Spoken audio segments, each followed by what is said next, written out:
প্রসঙ্গে অষ্টম খণ্ড থেকে পাঠ করছি পরবর্তী অংশ। 28শে আশ্বিন সোমবার, বাংলার 1353, ইংরাজির 15/10/1946। শ্রীশ্রী ঠাকুর সকালে আমতলায় এসে বসেছেন। অনেকেই এই কাছে উপস্থিত আছেন। কথা প্রসঙ্গে শ্রীশ্রী ঠাকুর বললেন, খ্যাপা আশ্রমে অর্থাৎ পাবনায় যায় তা আমার মত নয়। যতীন দাসদা, আপনি জোর করে খেপুদাকে সে কথা বললেই তো পারেন।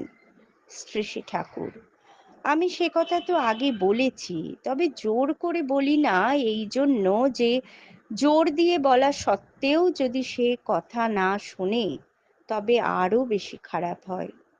তাই আমার বলার ধরনই অমন্তর হয়ে গেছে।